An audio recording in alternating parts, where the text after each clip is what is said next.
My dear students, welcome to my YouTube channel Aftab study classes. तो आज की इस वीडियो में हम लोग बात करने वाले हैं सोशल साइंस में आपका जो आता है मानचित्र बनने के लिए। ठीक है, तो इसके बारे में आज हम लोग बात करेंगे। ठीक है, तो सबसे पहले हम प्रश्न को पढ़ लेते हैं। यहाँ पर किस प्रकार से हमारा प्रश्न आता है और हमें क्या करना पड़ता है, क्या नहीं करना पड़ता है और कैसा नक्शा मिलता है वो भी बताएंगे आप लोगों को इस वीडियो में। तो आप लोग वीडियो को बिल्कुल लास्ट तक देखते रहिएगा, समझिएगा यहाँ पर इसमें क्या करना होता है क्या नहीं। देखिएगा पूरा पेपर दिखा देते हैं थोड़ा सा हम इसको आपको। ठीक है, सामाजिक विज्ञान लिखा हुआ है यहाँ पर, आपका सामाजिक विज्ञान का ये पेपर है। और इस सामाजिक विज्ञान के पेपर में सबसे पहले पेपर को हम देख लेते हैं थोड़ा सा। लिखा हुआ है ऐतिहासिक एवं सांस्कृतिक विरासत, पर्यावरण अध्ययन, नागरिक जीवन एवं आर्थिक विकास। समय 3 घंटे 15 मिनट मिलता है आपको, पूर्णांक 70 नंबर का होता है। नोट: प्रारंभ के 15 मिनट परीक्षार्थियों को प्रश्न पत्र पढ़ने के लिए निर्धारित हैं। निर्देश नंबर 1: यह प्रश्न पत्र 2 खंडों का और खामे विभाजित है। प्रत्येक खंड के सभी प्रश्न एक साथ हल करना है। आवश्यक है प्रत्येक खंड का उत्तर नए प्रश्न से आरंभ किया जाए। प्रत्येक प्रश्न के लिए निर्धारित अंक उसके सम्मुख अंकित हैं। ये तो मैंने आपको पढ़ के सुना दिया है। पेपर में क्या आता है वो भी देख लेते हैं फटाफट एक नज़र से। ठीक है, फिर आगे बात करते हैं हम लोग। अब देखिएगा थोड़ा सा, अब देखिएगा यहाँ पर देखिएगा सबसे पहले आप लोग लिखा हुआ है कि प्रश्न पत्र में 4 प्रकार के प्रश्न हैं। कौन कौन से? बहुविकल्पीय, अति लघु उत्तरीय, लघु उत्तरीय, विस्तृत उत्तरीय प्रश्न। ठीक है, लिखा हुआ है का और खा खंड हेतु दिए गए मानचित्रों को उत्तर पुस्तिका में मजबूती के साथ संलग्न करना। आपको वहाँ पर मानचित्र मिलेंगे। किस प्रकार से मिलेंगे? इस प्रकार से आप लोगों को नक्शे मिलेंगे वहाँ पर। ठीक है, ये आपको दिखाऊंगा मैं यहाँ पर किस प्रकार से फिलअप करना होता है आप लोगों को। ये मेरे पास देखिए रखे हुए यहाँ पर। ठीक है, दिखा दूंगा मैं भी, रुक जाइए थोड़ा सा। आगे देखिएगा लिखा हुआ है कि दृष्टिबाधित परीक्षार्थियों के लिए मानचित्र कार्य के लिए स्थान अलग से खंड का में दिए गए प्रश्न 14 खंड खा में दिए गए 28 लिखने के लिए दिए जाएंगे। वो तो दृष्टिबाधित के लिए होता है, वो आपके लिए कुछ नहीं होता है। आपको अच्छा खासा दिखाई देता है, आपके अलग पढ़ाई होती है। देखिए खंड का में लिखा हुआ आपके सामने देख लीजिए आप लोग।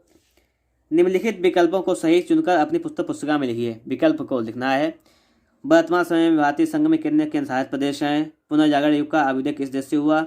विश्व व्यापार संगठन की स्थापना कहाँ हुई थी? 3 इधर लिखे हुए हैं। आगे देखिएगा 4 नंबर लिखा हुआ है इधर, मानव अधिकार दिवस पता होना चाहिए, सिंपल सा है। राष्ट्रवाद का प्रारंभ जिस देश से हुआ वह कौन सा है? असहयोग आंदोलन का मुख्य कारण क्या था? तो आपको देख लिया होगा आपने कि इसमें देखिएगा पहले क्या आया है, 6 विकल्प आया है, इतिहास का और नागरिक शास्त्र का ये है।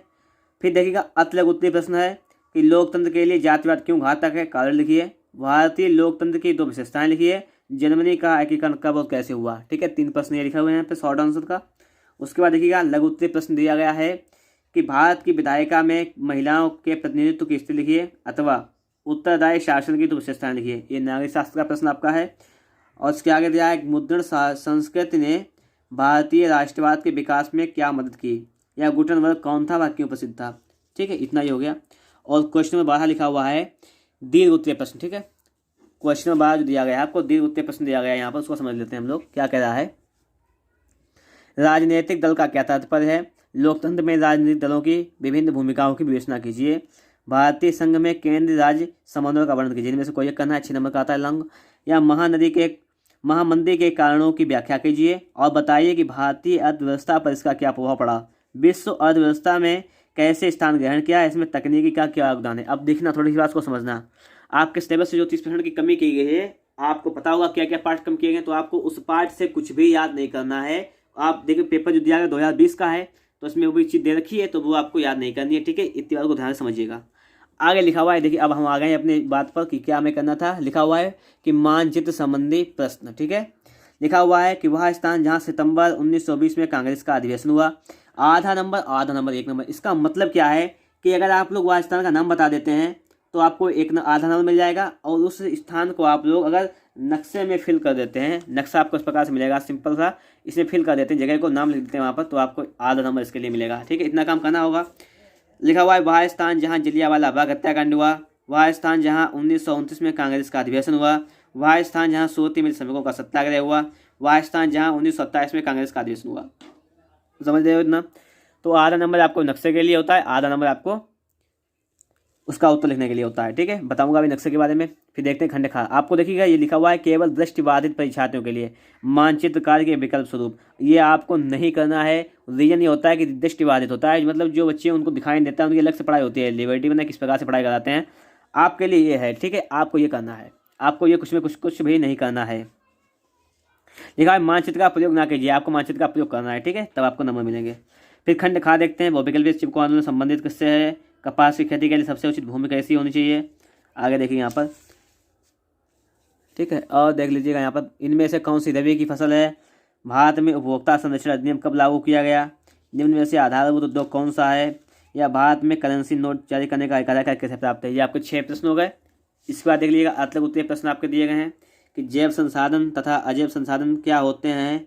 औसत आय क्या होती है? भारत में परमाणु ऊर्जा के 2 केंद्रों के नाम लिखिए। इस प्रकार से क्या हो जाकर यहाँ पर अतलग उत्तरीय प्रश्न होगा जाकर। और देखिएगा इधर लघु उत्तरीय प्रश्न, प्राथमिक क्षेत्रों को परिभाषित कीजिए। या पहाड़ी क्षेत्रों में मृदा अपरदन की रोकथाम के लिए क्या कदम उठाए जाने चाहिए? ये देखिएगा। आगे 25 नंबर में पर्यावरण में गिरावट से आप क्या समझते हैं? सड़क परिवहन की तो कोई 3 गुण लिखिए। तो इस प्रकार से आपको प्रश्न दिए गए हैं, शॉर्ट आंसर हो गया। इसके बाद आपको यहाँ पर दिया गया है दीर्घ उत्तरीय प्रश्न, लिखा हुआ है 26 नंबर में, वे कौन से विभिन्न तरीके हैं जिनके द्वारा बाजार में लोगों का शोषण हो सकता है? या मुद्रा वस्तु विनिमय की समस्या को किस तरह सुलझाती है? उदाहरण दीजिए। ये हो गया। 27 नंबर है कि भारत में कृषि क्षेत्रों में होने वाली समस्याएं लिखिए। या संगठित और असंगठित क्षेत्रों में अंतर लिखिए। इस प्रकार से क्वेश्चन 27। फिर लिखा मानचित्रकार, उत्तर प्रदेश की राजधानी चिन्ह द्वारा दर्शाइए। या किसी परमाणु ऊर्जा केंद्र का नाम इस चिन्ह द्वारा दर्शाइए। इंदिरा गांधी अंतर्राष्ट्रीय हवाई अड्डा चिन्ह द्वारा दर्शाइए। गुजरात की राजधानी चिन्ह द्वारा दर्शाइए। गेहूं उत्पादक का क्षेत्र चिन्ह द्वारा दर्शाइए। ये आपको करना है। अब हम आपको दिखाते हैं कि इस नक्शा जो हमारा है आपके सामने, इसमें जगह कहाँ कहाँ पर हैं, आपको थोड़ा सा समझना है, ठीक है। अब देखिएगा यहाँ पर जो आपके सामने लिखा हुआ है, बना हुआ है नक्शा, देखिएगा आप लोग यहाँ पर पहले देखिएगा यहाँ पर, ठीक है। जम्मू और कश्मीर लिखा हुआ है यहाँ पर, हिमाचल प्रदेश, पंजाब, हरियाणा, यहाँ पे दिल्ली, राजस्थान, ये गुजरात यहाँ पर बना हुआ है। यहाँ पे महाराष्ट्र, बीच में मध्य प्रदेश है ये हमारा, ये ठीक है। ये उत्तर प्रदेश, उत्तराखंड, नेपाल, सिक्किम, ये नेपाल हमारा दूसरा देश है, ठीक है। यहाँ पर बाद उत्तर प्रदेश लगा हुआ है, दूसरा देश है, उत्तर प्रदेश से लगा हुआ है, नेपाल दूसरा देश है। सिक्किम है, भूटान, अरुणाचल प्रदेश, असम, ठीक है, नागालैंड, मणिपुर, मिजोरम, त्रिपुरा, मेघालय, ये बांग्लादेश, ये दूसरा देश है। बांग्लादेश है हमारा, ये दूसरा देश है, ठीक है। इसमें बना हुआ है, ये अलग है, यहाँ से जाता है, ये यहाँ से अलग, ये अलग है, वो चीज़ अलग है। बांग्लादेश अलग देश है। पश्चिम बंगाल है, झारखंड है, ये बिहार, छत्तीसगढ़, उड़ीसा, ठीक है, तेलंगाना, कर्नाटक, और देखिएगा दिखाई देगा अच्छी तरीके से तमिलनाडु, केरल, पूरा दिखाई देगा यहाँ पर। और लास्ट में आपका जो है वो है श्रीलंका, ठीक है। देख लिया होगा आपने पूरा नक्शा क्या हमारा। अब देखिए क्वेश्चन जो आता जाता है, आप लोग उत्तर प्रदेश से समझिएगा कि उत्तर आपको जो नक्शा मिलता है, नक्शा आपको किस प्रकार से मिलेगा। देखिएगा जिस प्रकार से मान लीजिएगा आपको, मान लीजिए ये नक्शा आपको मान लीजिए मिल गया है जैसे, ठीक है। तो इसमें आपको कुछ अंदर लाइन वगैरह नहीं होगी, कहाँ से कैसे की बाउंड्री है आपको कुछ नहीं पता होगा।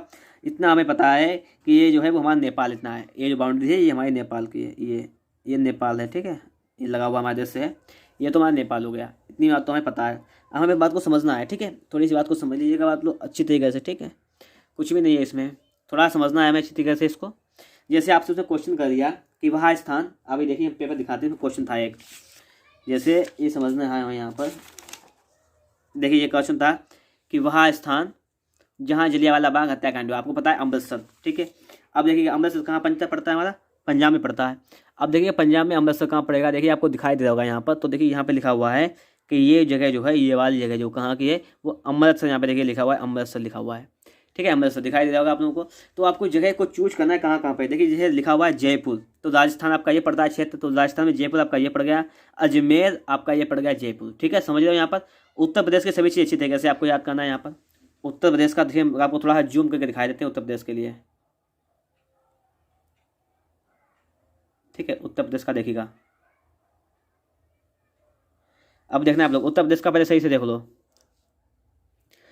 ठीक है। उत्तर प्रदेश यहाँ पे है सब चीज़, सबके बारे में देखिए। मथुरा पड़ता है यहाँ पर, मथुरा, ठीक है, मथुरा पड़ता है यहाँ पर। अलीगढ़ पड़ता है यहाँ पर, आगरा पड़ता है यहाँ पर, ठीक है। उत्तर प्रदेश आगरा पड़ता है यहाँ पर, ठीक है। और यहाँ पे ये पढ़ क्या देखिए, सब लिखा हुआ है, बिल्कुल अच्छी तरीके से लिखा हुआ है यहाँ पर। ये हमारा पता है फतेहपुर सीकरी पड़ता है, ये वाला हमारा, ये फतेहपुर सीकरी, ठीक है। आपको समझ में आ रही होगी बात यहाँ पर। तो ये उत्तर प्रदेश का तो ये हो गया। ज़्यादा क्वेश्चन जो होते हैं आपको किस प्रकार से मिलते हैं, आपको देखिएगा कर दिखा दें आपको क्वेश्चन कैसे मिल जाएगा।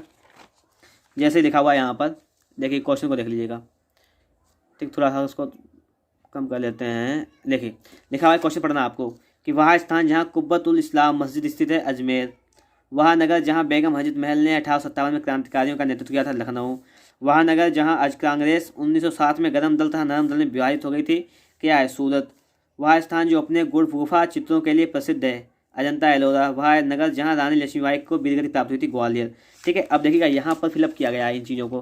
देखिए सबसे पहले फिलअप किया गया ये रहा हमारा अजमेर, क्योंकि यहीं पड़ता है ना। देखिएगा आप लोग इधर देखिएगा, इसमें ये राजस्थान पड़ता है हमारा, राजस्थान में ये अजमेर, तो बस वही जगह लगाकर अजमेर लगा दिया गया है, मतलब राजस्थान में जगह को दर्शा देना है आपको यहाँ पर। और देखिएगा सूरत गुजरात, तो ये यहाँ पड़ता है, यहाँ पे बना हुआ है सूरत गुजरात। ठीक है, अजंता एलोरा गुफाएं पड़ती हैं महाराष्ट्र में। महाराष्ट्र देखिएगा आपको लोग, अगर नीचे जा चित्र में देखिएगा, ये हमारा महाराष्ट्र था, ये तो था यहाँ पर। और इस चित्र के हिसाब से देखिएगा थोड़ा सा, तो देखिए यहाँ से बन के आया है ये यहाँ पर। ठीक है, ये अजंता एलोरा की गुफाएं यहाँ पर हो गई आपकी, अजंता एलोरा गुफाएं। और आगे देखिएगा ये लखनऊ यहाँ पड़ता है, लखनऊ। ठीक है, उत्तर प्रदेश है, लखनऊ यहाँ पर केंद्र हो गया। और ग्वालियर है, ग्वालियर पड़ता है एमपी में, मध्य प्रदेश में। ग्वालियर कहाँ पड़ता है हमारा, ग्वालियर आपका एमपी में पड़ता है मेरे हिसाब से जहाँ तक है। हाँ ठीक है, ये एमपी में पड़ता है, मध्य प्रदेश में ग्वालियर आपका। और देख लीजिएगा ये यहाँ पर एमपी का ही चित्र तो है, और यहाँ से ये गया हुआ है ग्वालियर लिखा हुआ है यहाँ पर। ठीक है, तो ग्वालियर एमपी में पड़ता है, तो इस प्रकार से देख सकते हैं आप लोग, ये ग्वालियर यहाँ पर लिखा हुआ है। ठीक है, तो इस प्रकार से क्वेश्चन आते हैं। ये आपका नक्शा देखिए, सिंपल सा बिल्कुल होता है, इसको फ्लिप करना होता है। ये मैंने आपको एक दिखा दिया। चलिए अगले नक्शे को देख लेते हैं हम लोग। अगला देखिएगा, देखिए दिखाते हैं मैं यहाँ पर आपको, ये देखिएगा क्वेश्चन लिखा हुआ है, वह नगर जहाँ खुसरो बाग स्थित है, ये देखिए लिखा हुआ है इलाहाबाद। वह स्थान जहाँ भारतीय राष्ट्रीय कांग्रेस का 1907 में विभाजन हुआ था, सूरत। वह स्थान जहाँ भारतीय राष्ट्रीय कांग्रेस की स्थापना हुई थी, मुंबई। वह स्थान जहाँ कंदरिया महादेव मंदिर स्थित है, खजुराहो। वह स्थान जहाँ गौतम बुद्ध को ज्ञान प्राप्त हुआ था, बोध गया। अब देखिएगा यहाँ पर समझना बात को थोड़ी सी, ये नक्शा वैसा वैसा भरा हुआ नक्शा है। तो यहाँ पर देखिएगा सूरत यहाँ पर ये बना हुआ है, गुजरात में सूरत है, गुजरात में है। मुंबई ये महाराष्ट्र में, तो ये महाराष्ट्र हमारा जो है, ये महाराष्ट्र पड़ता है, ये महाराष्ट्र है, दिखाई दे रहा होगा आपको यहाँ पर, देखना महाराष्ट्र है। और मुंबई कहाँ पे, ये मुंबई ये पड़ता है महाराष्ट्र में। ठीक है, तो इसी प्रकार से इसको भी यहाँ पे फिलअप किया गया है। ये यहाँ पर देखिएगा, ये दिखाई देगा यहाँ पर ये महाराष्ट्र मुंबई। ठीक है, इस प्रकार से क्वेश्चन यहाँ पर भी दिए गए हैं, हमें अच्छी तरीके से देखना है। यहाँ पर खजुराहो एमपी में है, ये देखिएगा, ये एमपी का नक्शा यहाँ पर बना हुआ है, एमपी में हो जाएगा। नहीं, खजुराहो इलाहाबाद, खसुराहो बाग है जो एमपी में। ठीक है, हमारा खजुराहो, और खुसरो बाग जो है वो इलाहाबाद में, देखिए यहाँ पर बना हुआ है इलाहाबाद। बोध गया बिहार में, बोध गया बिहार है, तो ये बिहार यूपी के पास में, बिहार यहाँ पर एमपी के पास बिहार है, तो बिहार में हो जाएगा। ठीक है, तो इस प्रकार से हमारे नक्शे हैं। अगर आप बताएंगे तो हम आपको बहुत से नक्शे की प्रैक्टिस भी कर देंगे। वीडियो का अच्छा लग रहा है तो फटाफट से लाइक कर दीजिएगा। अगर आप लोग हमारे चैनल से नए जुड़े हुए हैं, अभी तक आप लोगों ने हमारे चैनल को सब्सक्राइब नहीं किया है, तो फटाफट से एक बार चैनल को सब्सक्राइब भी कर लीजिएगा। तो ये तो हमारा नक्शा था यहाँ पर, फिर से एक बार समझ लीजिएगा कहाँ पे क्या आता है। तो उत्तर प्रदेश के बाद आता है बिहार हमारा।